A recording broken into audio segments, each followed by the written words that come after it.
Well,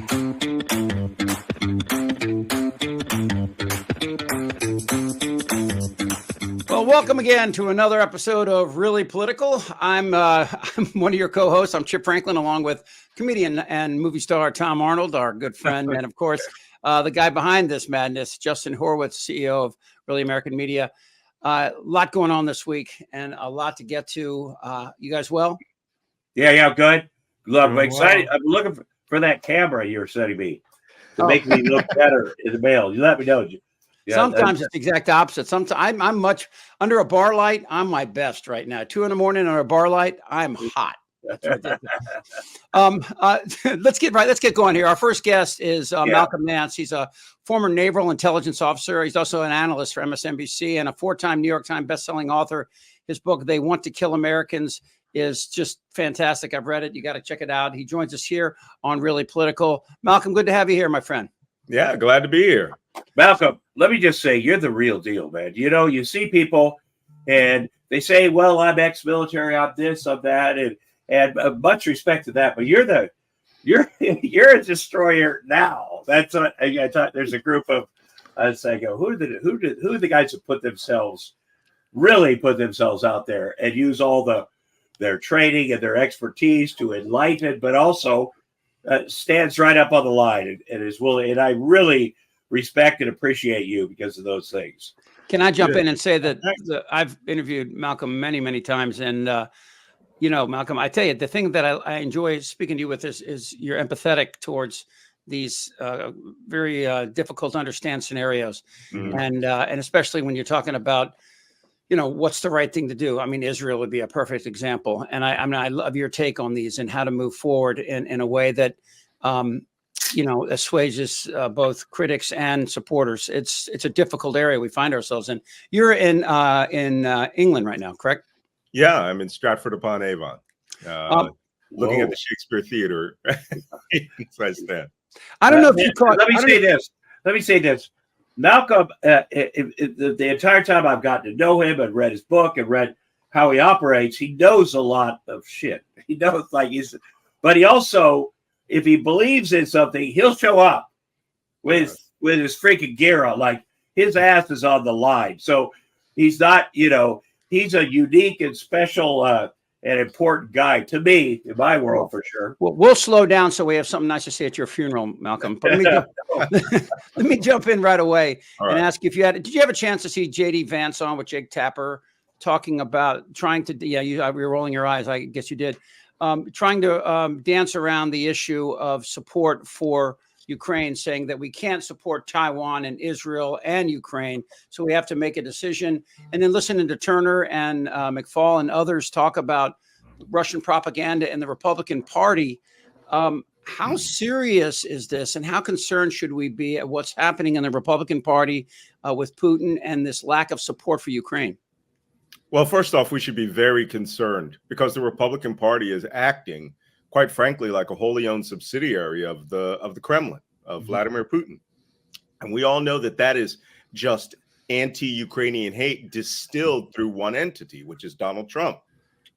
Donald Trump is still angry that his attempt to extort, Vladimir Zelensky and get him to get fake dirt started about Joe Biden and Hunter Biden failed and led to his second impeachment.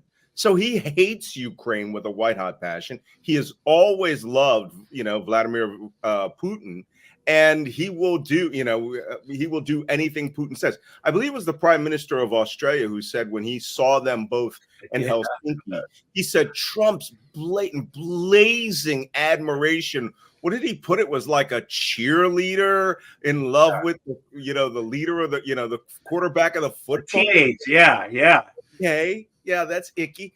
But whatever Trump says is what it is for the Republican Party. And so it goes from him to the crazy caucus, the Kremlin crew, Marjorie Taylor Greene, now Mike Johnson, who knows he is just one or two people's vote out of the position of Speaker of the House. So they do Moscow's bidding. So back to J.D. Vance. Let's talk about this guy. A very interesting character. The man, very well-educated person who was there to explain how the Walmart shoppers of the world were supposed to be in love with Trump and all their economic problems. And then he gets into Senate and he becomes raging full MAGA head. All right. And this, you just have to imagine at some point in history, J.D. Vance would have said, listen, we got to handle the Japanese at Pearl Harbor, but we can't do the Germans and we definitely can't do the Italians or, the Vichy French. So let's just fund the war in Japan while the war in Europe rages. Now, that's a horrible analogy, but that's what he's saying, that America cannot eat, walk and chew gum at the same time. It cannot help its allies. And if we can help the allies who are, foster the worst angels that we have, the worst devils on our shoulder, then we should be behind them, right? Yeah. The people who are literally funding Iran, literally working with China, working with firing North Korean and Iranian ballistic missiles into Ukraine, a nation that wants to become a Western backed democracy, which they are. They had 9 major elections, including electing 2 pro-Moscow parties. But Donald Trump is really all down to one thing, and that is he's angry Zelensky did not submit to extortion for him. Yeah, but in this country, excuse me, in this country, in the 30s, now we know what ended up happening with the Greatest Generation. We kicked ass. We all got on board. We're together. But before that, there's a lot of people in this country on the conservative side who are like, yeah, Germany's fine. They're doing good things or whatever. It took a long time. It really took Pearl Harbor. Like, we had to get this horrible attack before they're like, okay, now we're going to do something. But the country, there were voices like J.D. Vance, political, scammers that kept us sort of away from that. And a lot of Jews died because of that. These guys always say they love us Jews, and but they don't. They love Israel, the land. Oh, I got to jump in there, Tom. Did you see at Trump's campaign rally egging the crowd on as they were saying "Genocide Joe"? The crowd was screaming. What? You didn't see this? Yeah. Oh, I can play it for you. But I mean, this was one of those moments where I said to myself, okay. And he was going at one point, Trump goes, they're right. They're right. Yeah. And So Trump was supporting Hamas? Well, I mean, I'll show it to you. Let me find it. That counts. I mean, on that note, Malcolm, you've studied Islamic radicalism, terrorism. I mean, nobody is more of an expert on this subject than you. You went to Ukraine when the war broke out. You went to Israel when the war broke out. And you've spoken at length. You've basically said that what's happening with MAGA and what's happening with this radical group of people that are radicalizing, you basically compared them to Taliban-like radicalization movements in other countries, in those Eastern countries, Iran. Do you think, I mean, is it just, well, it's because they have a cult leader that's insane and telling them what to do, or is there, religious fundamentalism behind that? What is that comparison when you talk about radicalization abroad and at home? Well, the first thing that I like to say is that this is not, jihadism or something like that. This is a neo-fascist movement. This is literally like Benito Mussolini and Adolf Hitler and Augusto Pinochet. These movements that are happening there are the best way to encapsulate this is tribalism. It is the United States has decided to break down into 2 tribes: the white evangelical Christian uneducated tribe, which has now encompassed all of the white male lower middle class, the people who have the extra beach house, the boat, sailboat, the big monster truck. So that tribe has solidified now behind Donald Trump, because Donald Trump is an encapsulation of what they think they want, is the person who is leading them. It's that old joke about Trump. What is it? It's like, all of the Trump voters who were Walmart voters, they are what do they say? Oh, they're not poor. They're just millionaires who are down on their luck, and they're just waiting to get back up to the level or get to the level Donald Trump is, and that's why they buy into the fantasies of him being pulled up by his bootstraps with a simple loan of $1 million when he, in fact, I think it was when he was 6 months, his father started depositing like $100,000 per year. That was to avoid taxes. That wasn't love from Fred, that's for sure. Right, no. And then he inherited $243 million upon the death of his father. And, this hagiography of, really this Dickinsonian style character. I'm in England. I got to use these references. So these Dickinsonian style character who was, had all these horrible, things happen to him, Oliver Twistyan things happen to him. And then he suddenly became successful and has a beautiful wife and a beautiful building. These are all the fundamentals of what I can say. If there was one thing to say about Donald Trump, right? Besides the fact that he is now leading the white tribe in America of people of tasteless, classless, and un-American white tribe, it's that he has distilled all of his personal hatreds into the minds of these people who follow him as a god. But Donald Trump has one additional thing. Donald Trump, I'm going to get this. I say it on the record all the time now.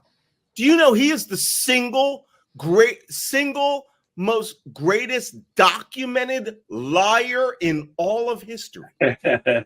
No, that's not a joke. Not in America. Not America. He's the most documented liar in all history. All documented, history.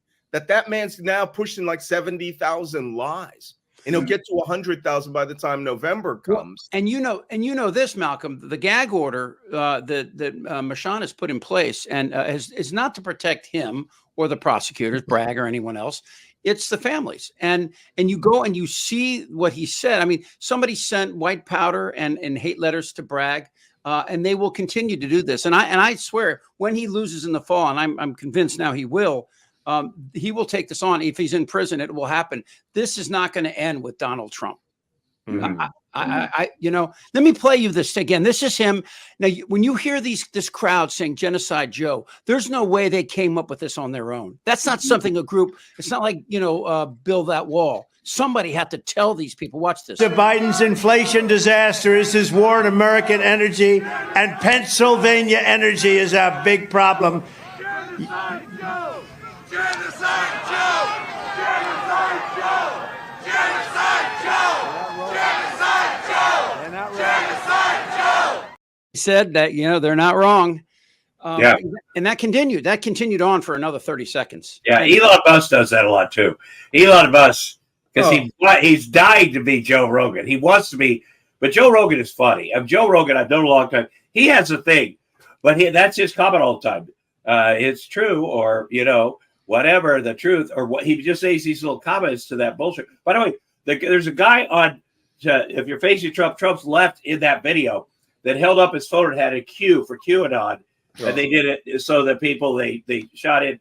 Biden's inflation disaster is his war on American energy, and Pennsylvania energy is our big problem. Genocide Joe! Genocide Joe! Genocide Joe! Genocide Joe! Genocide Joe! Genocide Joe! I saw it. Those idiots are so stupid. They don't realize that they're standing up for the Palestinians. Like, they're like, oh shit, we hate them. We hate Muslims. We hate Palestinians. We hate Arabs. We're standing up. We're such idiots. But that's what they do with Trump. They stand up for this guy like, whatever you say. That's, this is hallmark of a dictator. And my favorite part of that is he's frustrated because, he'll go along with that, but that he doesn't want the chanting right now. He'll let you know what the chanting is. When I wrote They Want to Kill Americans, I had written in there, that was published just 2 years ago. In 2022, it came out. And I had predicted that it would take 6 months to a year for QAnon to consume the Republican Party. And by the time it went through editing, which was like 90 days, it was like, I almost had to change to say, hey, listen, let me get one more change. Now let me project 2 years or something, so I came out looking like I really knew what I was talking about. But QAnon had blazed, and the Republicans, I have a whole chapter about how the Republicans co-opted QAnon with the intent to control it. And what's happened now is it's a virus. It's gone through them. All the young, crazy guys who, would be wandering the streets talking themselves are invited to Trump rallies, and they're selling the T-shirts. If you recall, a couple of years ago, you could not walk into a Republican rally with a QAnon T-shirt. They would take that stuff away from you. Now they're selling it with Trump stuff. And he's got them understanding the heart of a conspiracy theory is the belief in lies or the belief in things that cannot be proven. And Trump is now, I wouldn't be surprised if in a few weeks he runs hard with the Genocide Joe thing. Because now go ahead. Go ahead. Well, you've talked a lot about this. I mean, you're a liberal guy. When the war with Israel broke out, you started getting into it a little bit with the younger TikTok crowd who is coming at you saying you're this genocide apologist. Is this even a partisan issue at this point with what's going on with young people in America, or is TikTok and various things in America kind of fomenting this conspiratorial disinformation bubble that's starting to kind of permeate on both sides? Well, I think what we're seeing is the dragon unchained. You have misinformation, disinformation, conspiracy theories, deliberate manipulation of facts into conspiracy theories with the flamethrower breath of TikTok. TikTok is designed for stupid people, right? To give them 30-second to 1 minute, 2 minute videos of things they can easily consume. But the conspiracy class and Chinese intelligence and the government of China realize at a large level you can control the thoughts of very large groups of people. More importantly, the Chinese don't care about that outside of China. They are there to data harvest, right? They are there to harvest your phone number, to harvest your buying, spending habits, and more, with the TikTok sales on there. And more importantly, to see what really trends hard, right? And whether it can be manipulated. So the Chinese are doing it for that purpose. It's what I call the stupid class who have seen TikTok as, the more of less of the trolls and more of the incel flamethrowers who know you can put any lie on there and get 50, 100,000, 1 million people to see it within minutes, even if it's a lie. And how ironic is it these millennials are on their iPhone, which came from China, TikToking on a platform from China, complaining about genocide while living in a country that killed 4 million African Americans and God knows how many indigenous people, and they're talking about genocide. I mean, it's the ignorance is just astounding. Well, the first thing I say when somebody comes on to me, first off, no one attacks me very much anymore. I do not get attacked by the pro-Palestinian side. I have got the art of flaming those people down to a size. Let me tell you, not being on MSNBC has liberated me in many, many different ways. Yeah, when I said that at the intro, I forgot about that. You'd moved on from that. Yeah. Now I'm just an old, crusty, former Ukrainian senior sergeant.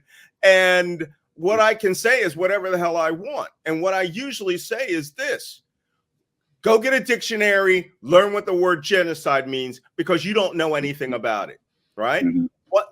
What I found that first, it started with the conservatives, right? When I had to do battle with the hardcore right-wingers after I had, baby spanked Ben Shapiro on Bill Maher and my fights with, the disgraced ex-Navy officer Jack Posobiec, is they don't like being attacked. They are conservatives. They're Republicans. Their job is to be doing the attacking. and you're a liberal. You're supposed to be nice and want to have a common discussion. I don't give them that, right? I give them jihad. I go right after whatever it is. And that's why when I was on with Ben Shapiro was putting words into my mouth that I actually supported, whatever it was, this philosophy on blacks and that I didn't say anything about that. And then I realized here's their vulnerability, counterattack, and then call them out. And what I said about Ben Shapiro, is this what you do on your show? Because you suck at it. All right, done. Conversation was over. Yeah. My Ben Shapiro story is like this. He asked me to do his election. He had these election specials on Fox. And who are you talking about? Ben Shapiro. So he asked me to do it. And I say, okay. And I go down there. The guy, his director was a former director that I worked with at Fox Sports. So we're getting ready to go on. I know it's the two of us sitting there. He's going to hammer me on believing women, believing all women or whatever. And I say to the Fox Sports director, get ready, because I'm going to start off, as soon as we start talking, with a very long, my personal rape story that happened to me as a kid. And so, he says that, and I go, well, Ben, I have to tell my story. It's a disgusting story, but it's true. And it took the whole show. It took that whole first segment. Wow. And then they cut back to Ben and I, and I'm kind of like, he was so thrown off. So there's so much bullshit. That was the last time I was on. The show got canceled because of it. Yeah. So I guess I did my work. You destroyed his show, man. Yeah. Well, it was critical race theory. That's what we were arguing about. And he was going, you said you like critical race theory. I'll tell you a funny little story. My beloved late wife used to say this to me. She used to say, do you know there's something about you that I don't think most people notice? I'm like, what's that? He goes, when you're about to insult someone, it's very sing-songy. And I go, I do? And then I was on this show. He goes, well, that's why you support critical race theory. And I go, no, I don't. No, you support critical race theory. And I go, didn't I just say that I don't support critical race theory? And the next thing out of my mouth was, boo, you suck it. But you change the meta narrative around their tactics, and they go crazy. The Free Palestine people are the same way. They would come after me. First off, I grew up in a Catholic kid in an Orthodox Jewish neighborhood, right? So the first culture I learned outside of African American Catholicism, right, was Jewish, was Judaism, and the first language I ever saw outside of my own was Yiddish and Hebrew. Yeah. Did you know Colin Powell was fluent in Hebrew in Yiddish? No. Yeah, he was. Cory Booker. I mean, African American Jewish communities are like this all the time, and so I understood what was going on, and I also understood propaganda of, as the Palestinian terrorists, Palestinian supporters have been doing, and it's like, okay. Obviously, you people don't understand what genocide is. I'm going to tell you what this is. This is this thing called WAR. And when you come and you invade a nation and you commit an act of genocide, you killed everyone, man, woman, child, and did you know they shot every dog, every family pet? I watched the video. I don't know if you. The video. It's awful. It's awful. And what's really ironic, if you go to the Kefers now, to the kibbutzim now, the dogs that came over from Gaza live there now quietly, and people are taking care of them. They hate Gaza, but when I started getting attacked by the Free Palestine side, the biggest problem was I had worked almost 40 years in the Muslim world in the defense of Islam. I spoke Levantine dialect Arabic. I know Palestinian dialect Arabic. I'd worked Palestinian terrorist groups there. Wow, I didn't know that. And by coming out, my first tour of duty was Beirut, 1983, the day before the American embassy, first American embassy bombing happened there. And then I was there all the way through 1984, the Marine barracks bombing, all the rest of that. For my first years was working Palestinian and Islamic terrorism in the Levant. With the Israelis right there in front of us. So they were like, you could almost hear many of these people going, well, he has too much credibility. So they would go, you're a Zio-Nazi,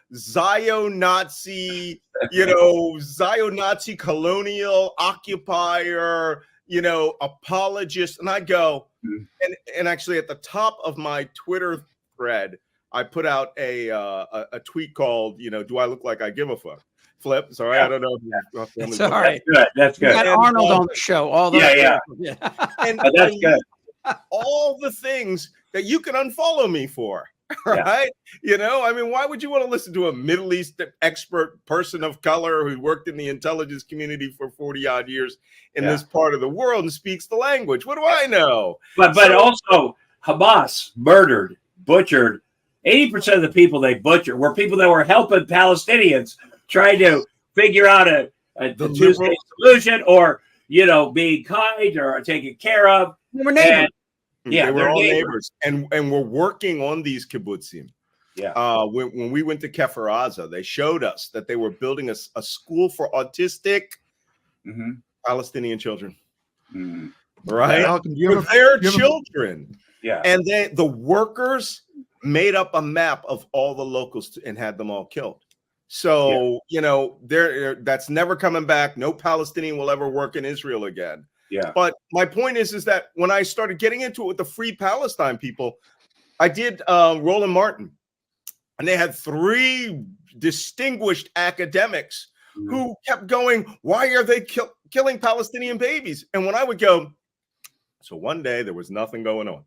And then the next day, 1,000+ fighters roll in and mass murder every man, woman, child, dog, Hindu, Christian, Druze, Muslim. 70 Bedouin Muslims were slaughtered because they said, you live on this side of the fence, you're no better than a Jew. Right? 70. And and when I would explain it from the terrorists did attack, right? They were like, well, why are you bombing Gaza? And it's like, because they bomb Hamas, and Hamas had this what we called dead babies strategy. Dead Palestinian babies. There's also people on the other side that are, so hateful. There's people. I think Free Palestine is a great hashtag. Man, who could it be behind that? It's like pro-life. Oh, who's not pro-life?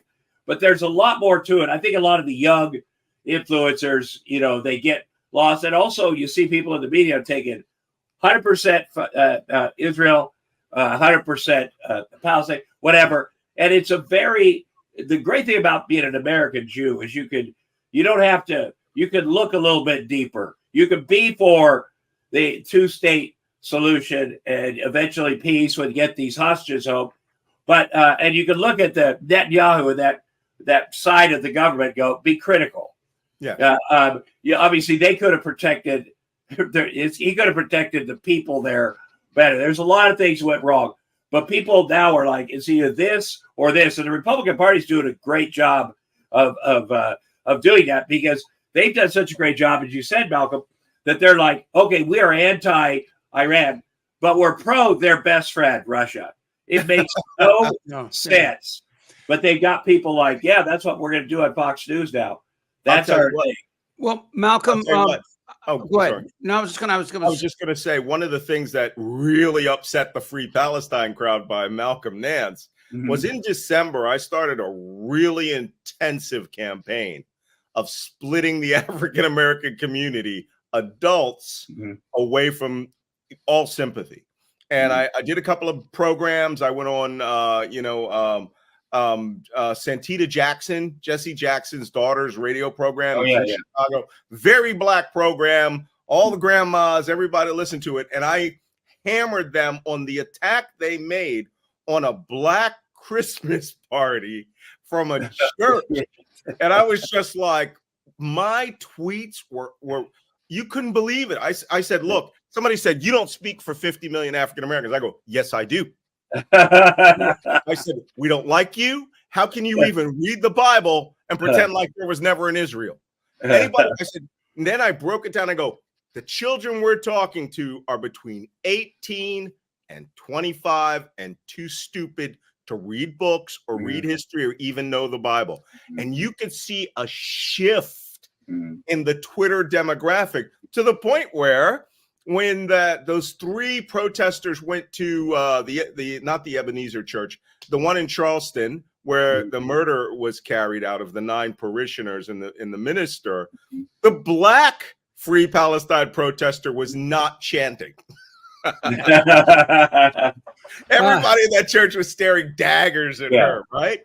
So I think I did a pretty good job of peeling that subset off and explaining, at least to the African-American public, that. Same thing with the why African-Americans should support Ukraine.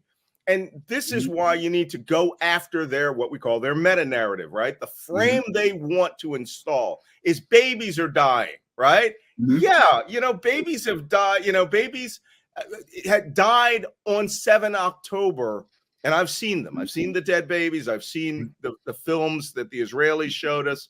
I'm sure you've probably saw the 47-minute film.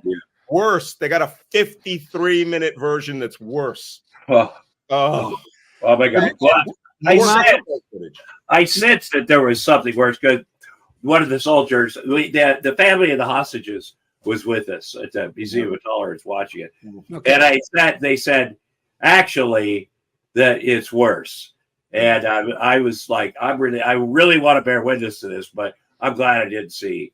I don't know how it could be worse, but you can imagine how it could be worse. So, well, I believe that, and my father used to say that as a cop. He'd said if they showed on television how long it takes somebody to die after they get shot, people wouldn't find it quite so sexy. They wouldn't be, these shows wouldn't be number one. If you watched a guy gasp for breath and his body twitch, the real world is much different than what people see in social media. And occasionally when they see it, they're shocked.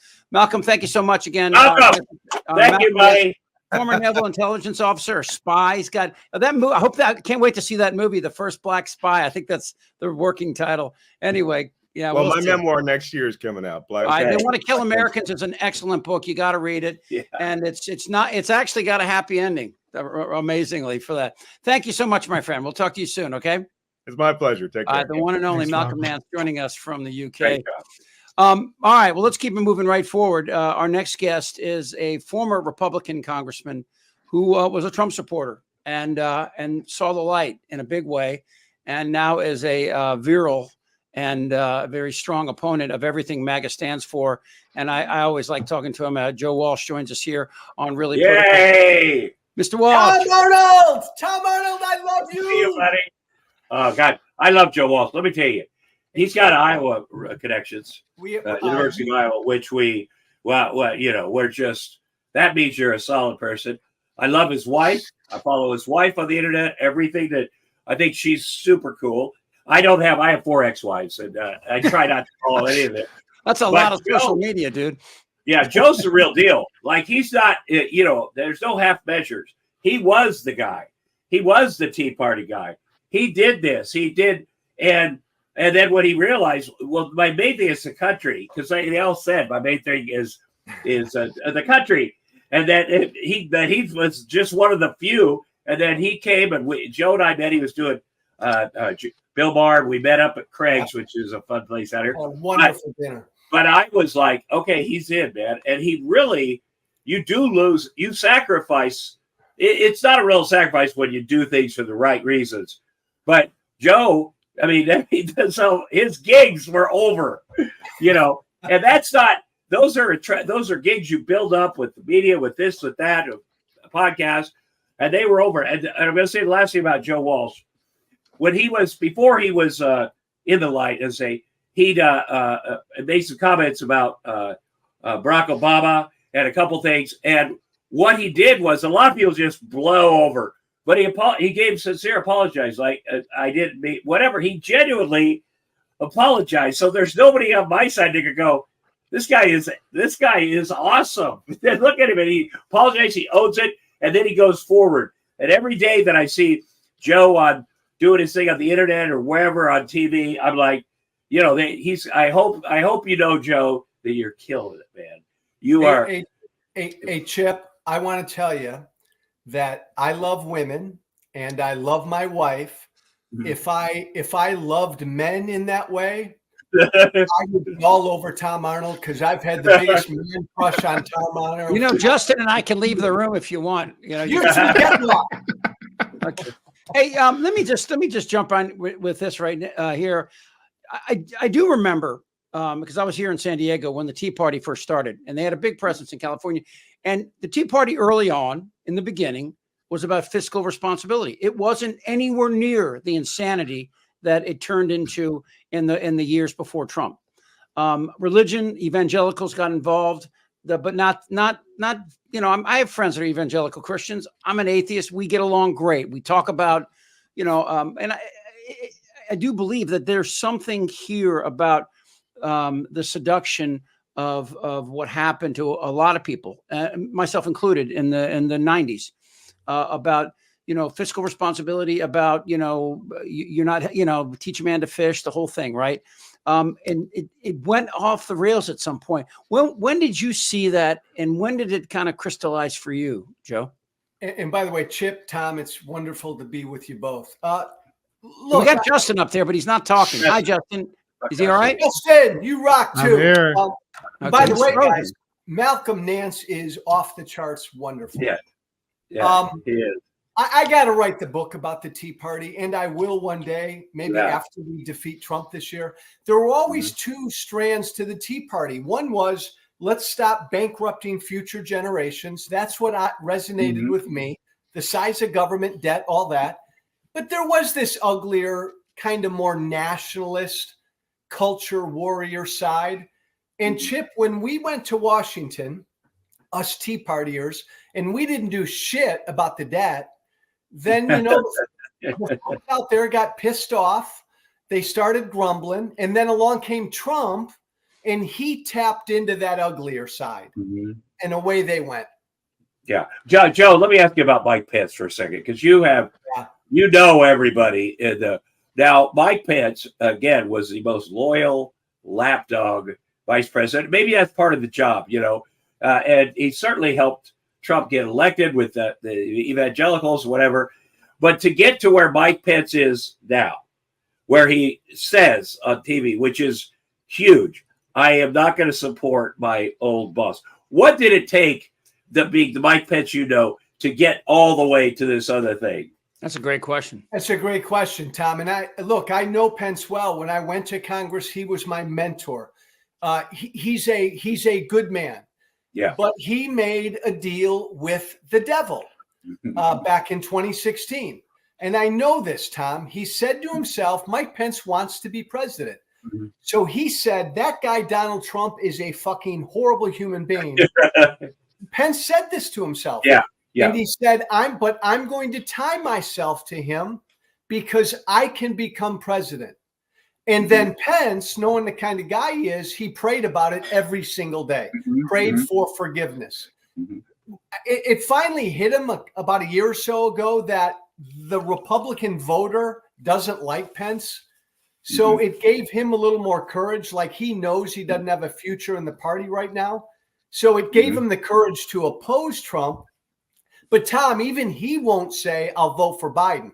Like, you got all these guys like Mitt Romney yesterday again. Mitt Romney says, I won't vote for Trump because he's unfit.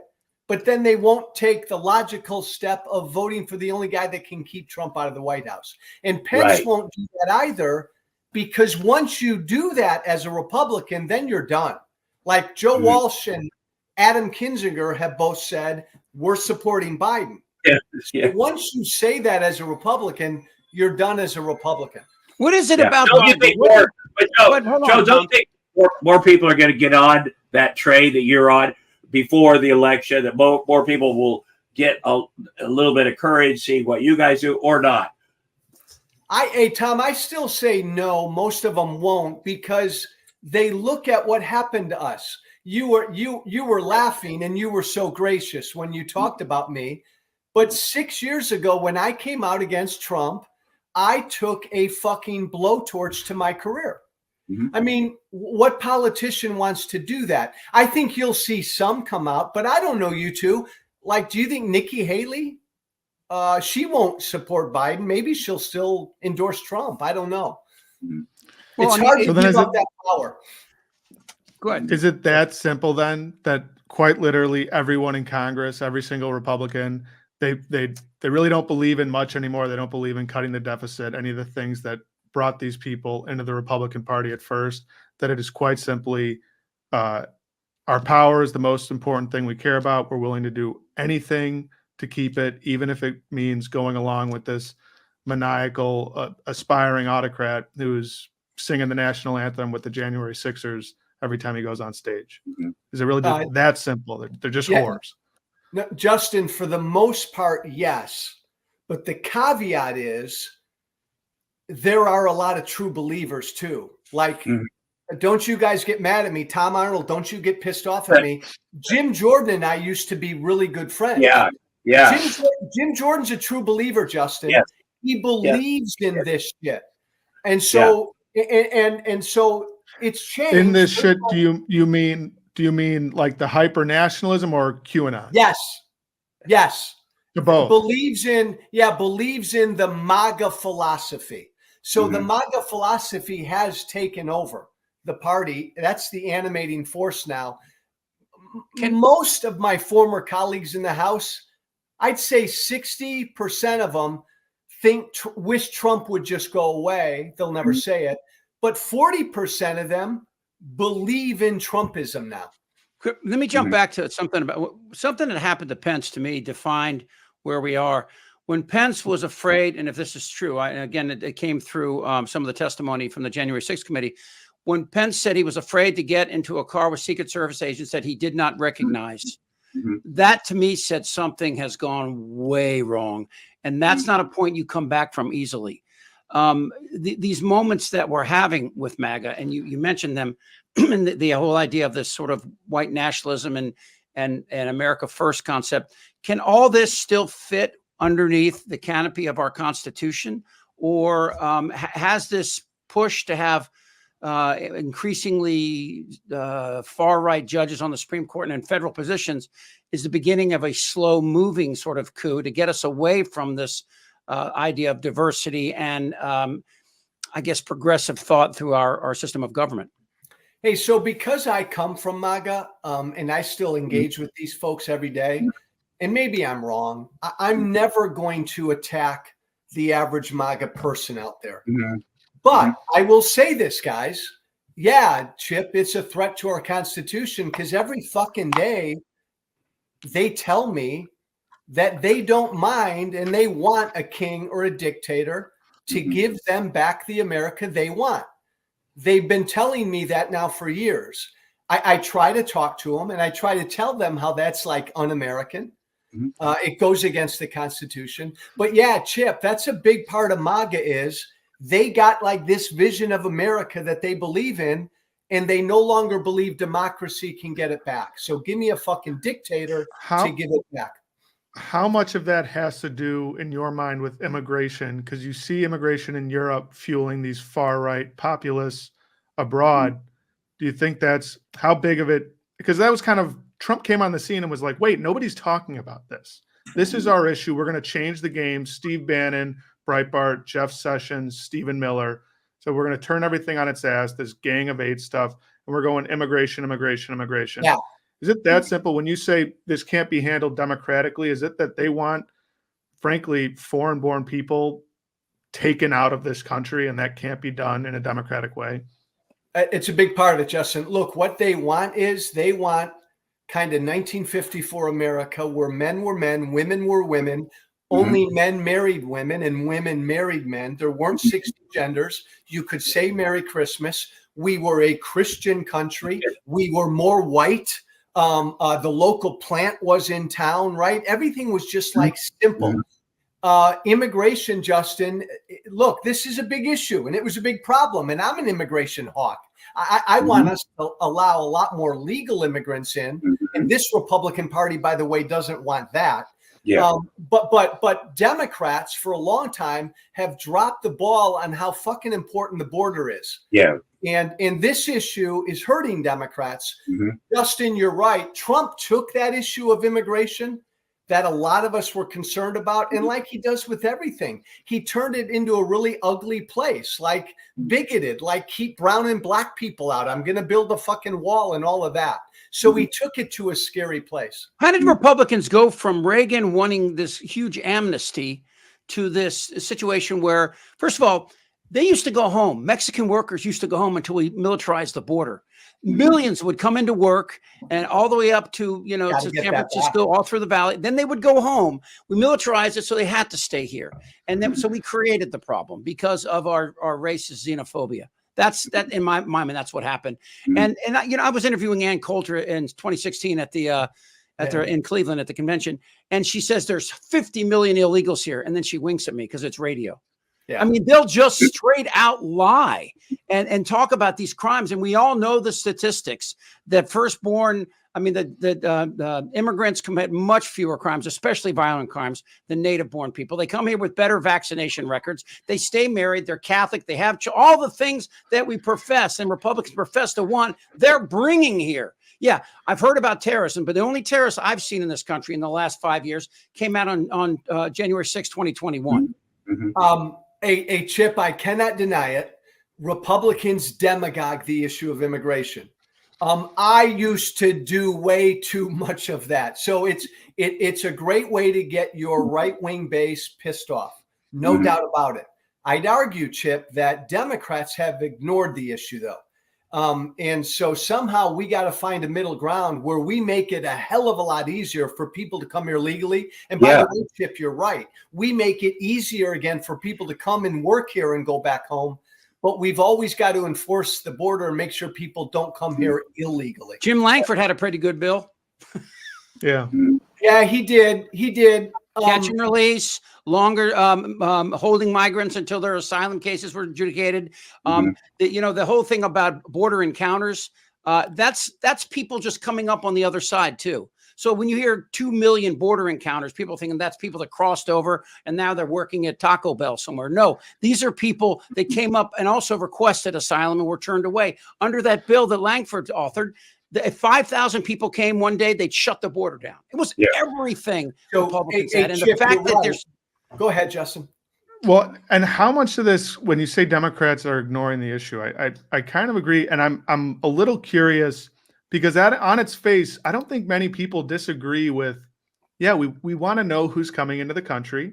Do it legally. You walk through a door, maybe a TSA check. We figure out what this is. How much of the opposition to that, and some of the opposition within the Democratic Party, is coming from the loudest people in the room, a small minority on the fringe, but they're making so much noise that they're making people in party leadership think, oh, this is actually our base, when it's really not representative of what the people in America want.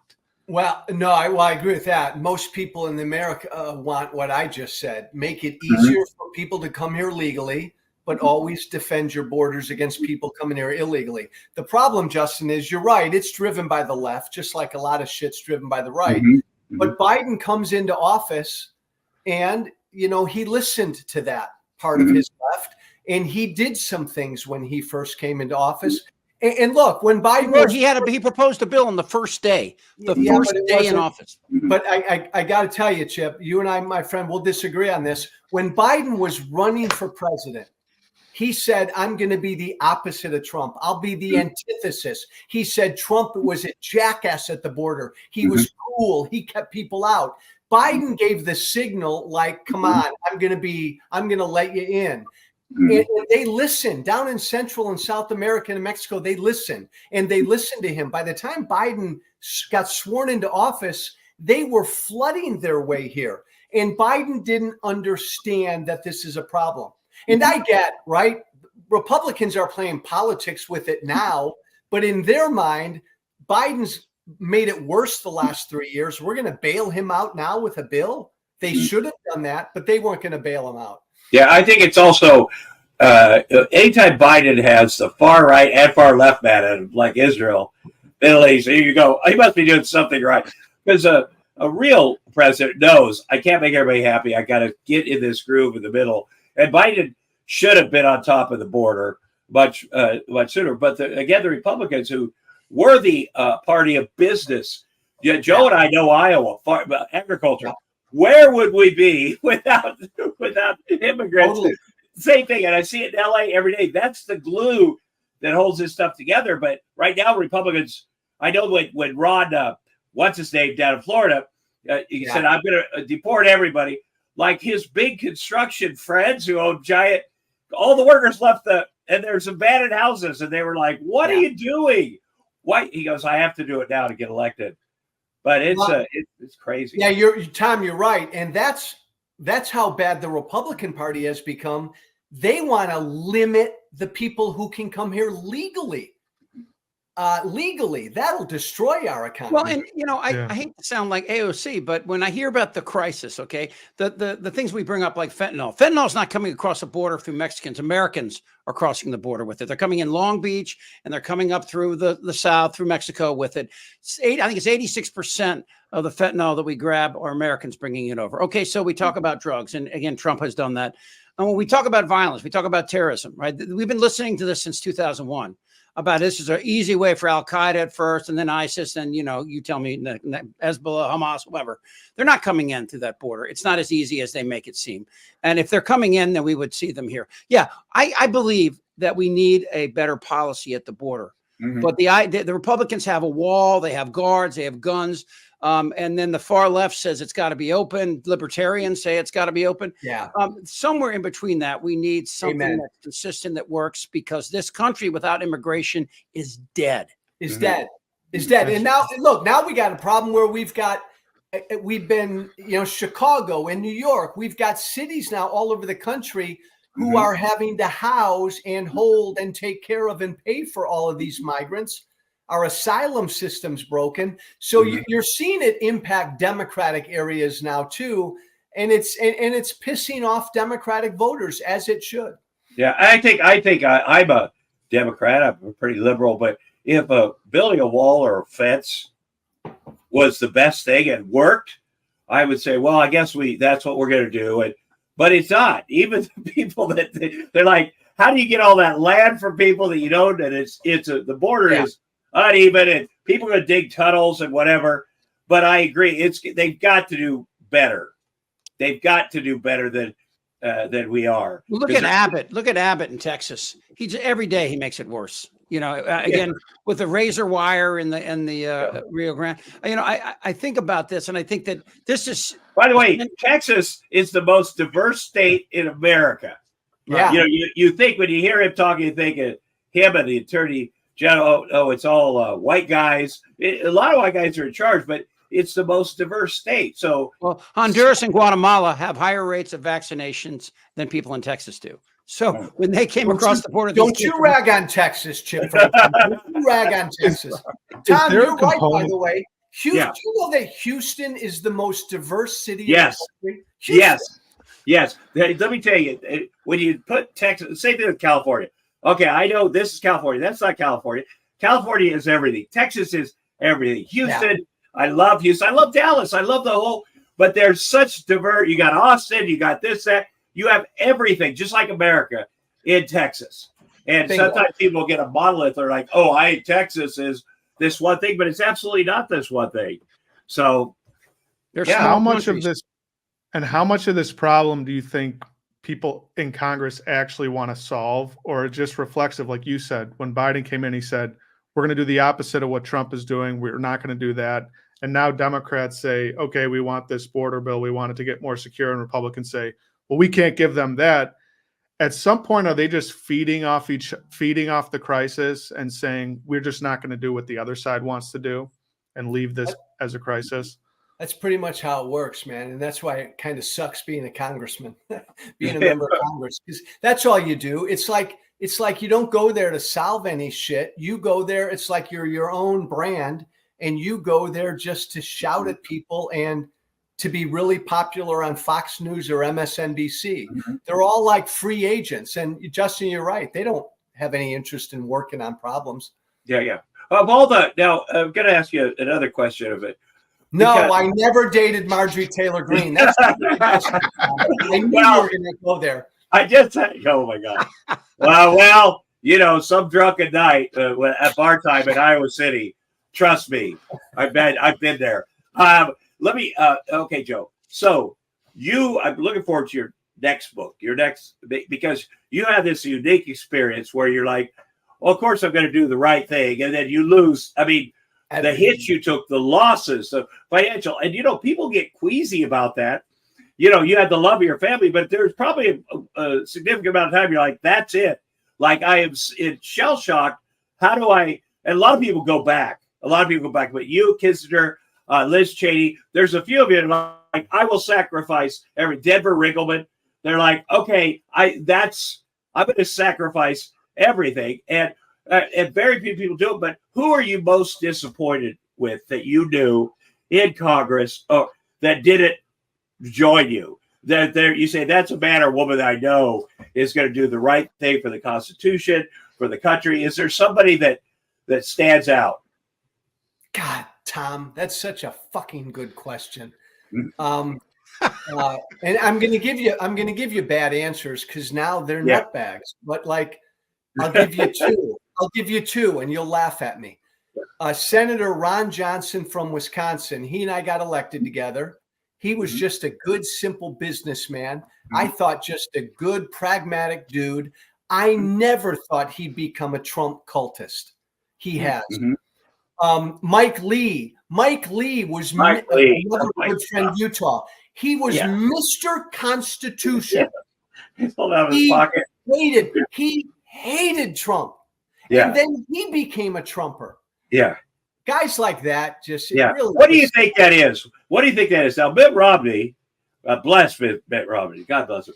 He voted for both impeachments, but you can see the first one because he's the only Republican, and he's sweating, and he's really, he talks about in front of God, he's got to do this. He beats it, by the way. There's a lot of people that bullshit about the God stuff, but this guy, you just know he means it. There was a documentary about Mitt Romney and his family that came out after the election with Obama. That if I would have seen it before the election, a lot of people, I would have been like, wow, I get this guy. No, he's amazing. But you see those guys that do that. But Mike Lee is a great example. He and Mitt Romney were sort of partners in the Utah, and he was a big Constitution guy, but he became such a suck up too.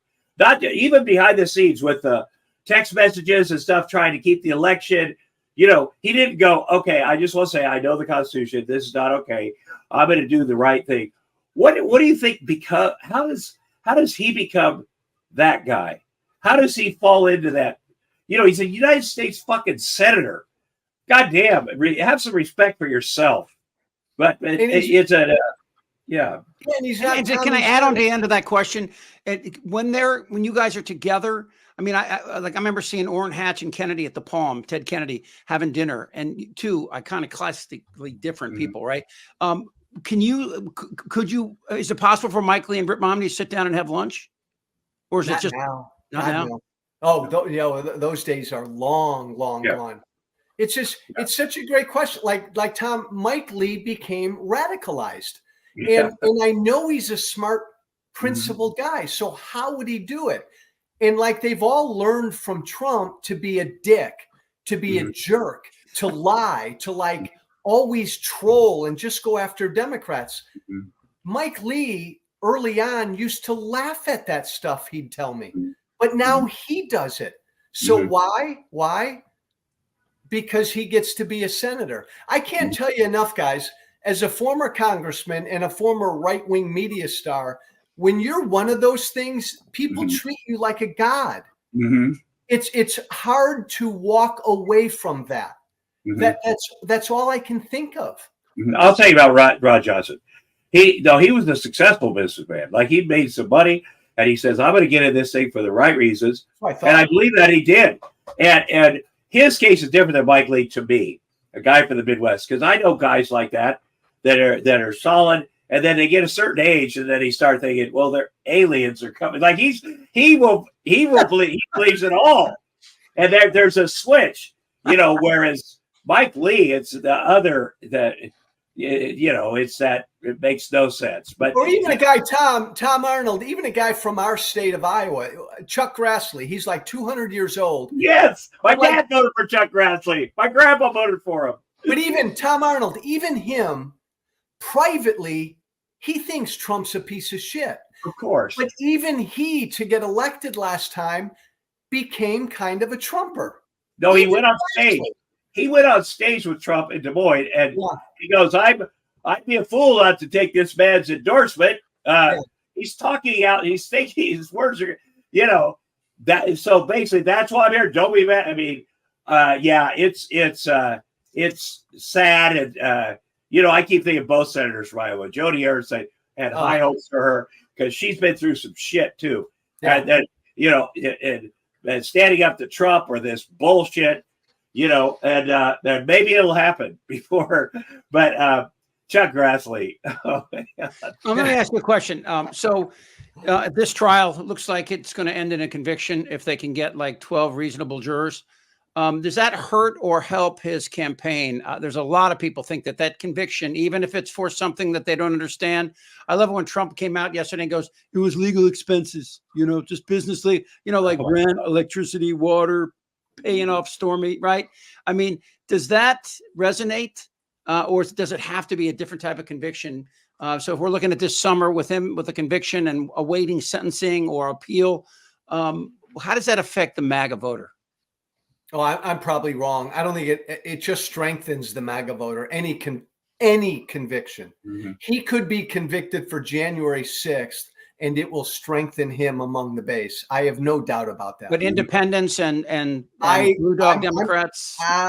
Chip, I'm a dark Irishman. I think a conviction on this thing strengthens. I think it strengthens him among independents. He's playing the role of a victim perfectly. Yeah. And remember, he's not running against nobody. I'm all in for Joe Biden, but I talk to a lot of independents who believe Trump is a piece of shit. But Biden has real issues, and he's old. And so what's his real issue? Tell me the real issue with Biden. Give me one issue. Huh? Give me an issue. Well, they're trying to make Biden worse than Trump, or at least his son. If they can do that, they don't have to talk about how bad Trump is. But I don't think he is. That doesn't succeed. We got a strong economy. The stock market is through the roof. Inflation is under control. Employment is boring. Yeah, but you know what? So you're saying Carville was wrong? No, Chip. What I'm saying is, if you were running for president, you could say that with conviction and energy. Mm-hmm. Joe Biden has to be out there saying this shit because Joe Biden has one obstacle. People don't know if he's up to the job, and only Biden can prove he's up to the job. Mm-hmm. That's all. Not you, not me. Every day he does the job. He's been doing the job for 3.5 years. Right. But he has to go out there and show the American people that look at the fucking great job I've done, and I can keep doing it. But it's not The Apprentice. It's about the job. This is what bothers people. There is the communication thing. No doubt. And Trump has captured the media with his bullshit. Joe Biden's not a guy that gets up on Twitter all night and responds to everything. Like he's that old school where he's thinking, well, what can we do that'll be good enough? And hopefully he's got a lot of great surrogates. But Tom, talk about the irony of we all want the past. He's giving it to you. He's giving you the solemnity. People have to feel that, Chip. You got to, and he's got great surrogates. So Gavin Newsom is great when he gets up there, and he's got to feel it. And between now and the election, I promise you they'll do a better job at it. But he is. But people, they say our party got very squishy about him and Kamala, and I have to remind everybody, they saved the world like that too. Those two, Joe Biden, nobody else could have won that election, and they saved it. And so we have, patience. Patience. They're both old. One's old and crazy. I don't think Joe Biden should ride a bike. I get so nervous when he does that shit. That's something Arnold Schwarzenegger does that too. A lot of old guys I'm going to ride a fucking bike in the middle of traffic. Like, what are you doing? Yeah. But Chip, that the message from you have to help with this, and everybody helps with this. And Joe's doing a great job. Those are their concerns. It's not sexy enough. He's not, crazy enough. But we just have to get those facts out there, and he's got to take Trump on straight ahead. People get that. People get that. Yes. Well, I think that we have an interesting summer coming up because I disagree in that. I do believe that that, especially in the swing states, the people Hey, that if the election is held this Tuesday, who wins? I think, sadly, Trump wins a close. Well, no, the polling numbers are up for Biden, incredibly up. I mean, they're up like in some cases 6-7 points. But Trump could very well win if the election was today. Well, that and we got to make it not winnable. And Yes. I know we're depending on women, because women just, when they're done with the bullshit, they're done. Like men will go, oh, I've got to compromise. I'm going to do this. Well, I like the good things. I like this. But women, when they get done, it's over. And about both sides, conservative women, liberal women in general. So, but there's no waiting for them. And his team has to do a better job of putting himself. He is going up in the polls. It makes me nervous because people are like, okay, he's got this. I'm not voting. It has to be like last time. That's not going to happen. Yeah. You're right. Women will come out, and they will come out. Got to get young people out. Got to get young people out. Young people. Well, we played earlier on. We had Trump at a rally, and the crowd was yelling "Genocide Joe" for Biden. His crowd, because they're idiots. That means they're supporting Palestinians. Right. When they all hate. Well, they only say they don't hate Jews right now because they hate Muslims and so much. But they're chanting the thing that is. It makes no sense in a Trump rally, but they're idiots. And you can't call them idiots. Joe's right. You can't call them. You got to be kind to them. But it looks bad. That's all I'm going to say. Yeah. Well, Joe, it's always great to see you. I love you, man. Love Tom Arnold. Love Tom Arnold. Give my best to Mrs. Walsh, please. Yes, please pass along our love, will you? Thanks, everybody. Love the show. Thank you. Thank you, pal. Bye-bye. Thanks, Again, Joe. former Congressman He's Joe great. Walsh. He's just great. That was fun. Great writer, smart man. He'll tell you the truth, too. If he doesn't agree with you, he'll tell you. But we got to listen to guys like that because he's been inside on the other side. All we want to do is win. We want to save our country. We want this bullshit to go away.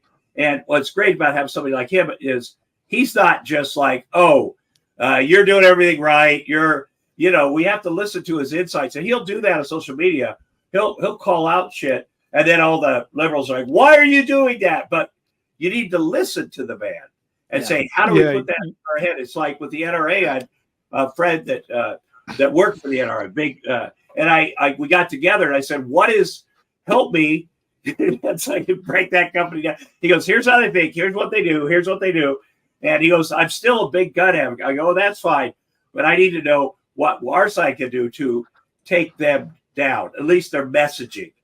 And so you need somebody from the inside, And I think he's right. Trump can easily win. One of the things that scares me is it's like Biden is kind of at his ceiling in that the market's at an all-time high, unemployment's at an all-time low, and it's this close. If any of those things give, right? If the market dips, if unemployment goes up, it's like Trump in a way is at his floor. You don't have people who are with Trump now who are going to abandon him. But if the market goes down or unemployment goes up, which are both at record levels. I mean, you got to remind those people. It's our job to remind those people about the facts of the Trump presidency. And that's where Walsh is right. And what you were saying is if this were Trump, he'd be out there every single day. Look, the market's at another all-time high. Look, unemployment's at another all-time low. I mean, he would hammer this. We're pumping more energy. We're pumping more gas and energy than ever any country in the history of time. And I think at first Joe Biden was like, I don't want to say it too loud because I got the left wing over here. But you got to say it because the other side's just lying about it. They're like, wait, we missed Trump. He really, he dumped and pumped too, I'm sure, with the stocks. But he pumped oil, and that's just a lie. We are pumping more oil than ever. So I mean, look, obviously, that people tend to vote against people and not for people in general, right? And in this particular case, I think it's also important for Biden to remain as he is, which is this stable sort of figure. He may be old, but he's predictable. Yeah. And in a world that is full of chaos right now, predictability actually can feel pretty damn good. Yeah. And I think that you know, when you start, I disagree too. I also think when these convictions and these cases start coming forward and we start hearing the testimony inside, you know, I mean, you know, Michael Cohen and Stormy, that's not compelling testimony to change an independent or some, but there will be others, you know, we will have just the fact that he's always lied about it. He's always said he never had the affair. Now, the wild card is Karen McDougal. I met her through Trump when she was his girlfriend at the Playboy Mansion. And at that night, he took me over there. He goes, "You got to meet my." I met her, very nice. And then his wife and daughter were there, and they all posed for a picture together. Jeez. And at that moment, I knew, oh, he's a terrible person. It's fine to be a Trump, the business guy or the apprentice guy, but he should never run for president. But Karen loves him. Like that, she's a MAGA. Like she was in love with him even after they made that scammy deal with her. Oh, write a column for you know, a national choir, we'll pay you. We really care about your thoughts about fitness. So I don't know if she's changed a ton, but that may be very helpful. You have someone like her that was madly in love with him. And as of 3 or 4 years ago, still said that. I meant to ask you this last week, and before we go today, because I'm reaching out to a lot of people. I think Jordan Klepner's going to come on with us. I like Congressman and lots of different people to come on the show.